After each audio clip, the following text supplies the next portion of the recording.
తేలిగ్గా తీసుకోవద్దు. ప్రతి క్షణం కీలకం. నిర్లక్ష్యంతో ప్రాణాలకే ముప్పు. సో, తెలంగాణ వ్యాప్తంగా భారీగా ఉన్న ఎండల కారణంగా వడదెబ్బలైతే తగులుతున్నాయి. ప్రతిరోజు చనిపోతూ ఉన్నారన్నమాట. ఈ నేపథ్యంలో చాలామంది హీట్ స్ట్రోక్‌ను సాధారణంగా నీరసం, డీహైడ్రేషన్ అనుకుంటారు. కానీ అది మెదడు, గుండె, కిడ్నీపై వేగంగా ప్రభావం చూపే అత్యవసర పరిస్థితి. ఈ నేపథ్యంలో సంకేతాలను ముందే గుర్తించి వెంటనే చికిత్స ప్రారంభించాలి. లేకుంటే ప్రాణాలకే ప్రమాదం అని చెప్పేసి చెప్తున్నారు. ఎండలు మండుతున్న నేపథ్యంలో ప్రజలకు వడదెబ్బ, హీట్ స్ట్రోక్‌పై అవగాహన కల్పించేందుకు ఈ ఐజీ ఆసుపత్రి బీట్ ది హీట్ కార్యక్రమానికి అయితే శ్రీకారం చుట్టిందన్నమాట.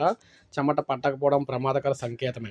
జ్వరం వచ్చినప్పుడు శరీర ఉష్ణోగ్రత నియంత్రణ వ్యవస్థ పనిచేస్తుంది. చెమట పట్టి వెంటనే శరీరం చల్లబడుతుంది. హీట్ స్ట్రోక్తో ఆ వ్యవస్థ మొత్తం విఫలమవుతుంది. ఎండలో ఉన్నా సరే చెమట పట్టదు. ఇది అత్యంత ప్రమాదకర సంకేతం. తొలుత అలసట, ఆ తల తిరగటం, వికారం ఉంటుంది. తర్వాత గందరగోళం, మాట తడబడటం, ఫిట్స్ లక్షణాలు కనిపిస్తాయి. నిర్లక్ష్యం చేయకుండా వెంటనే రోగి ఆసుపత్రికి తరలించాలి. వేడి వాతావరణంలో ఉన్నప్పుడు ఛాతీలో అసౌకర్యం, ఆయాసం, స్పృహ కోల్పోవడం, తీవ్ర అలసట లక్షణాలు కనిపించిన వెంటనే వైద్యం సంప్రదించాలన్నారు. సో, అందువల్ల వెంటనే ఎట్టి పరిస్థితుల్లో ప్రతి ఒక్కరు కూడా జాగ్రత్తగా ఉండాలని చెప్పేసి ప్రభుత్వం అయితే తెలియజేస్తుంది తెలంగాణ ప్రజలకు. సో, ఇది అప్డేట్. ఒక లైక్ చేయండి, సబ్స్క్రైబ్ చేసుకోవద్దు. మన ఛానల్ సబ్స్క్రైబ్, ఫాలో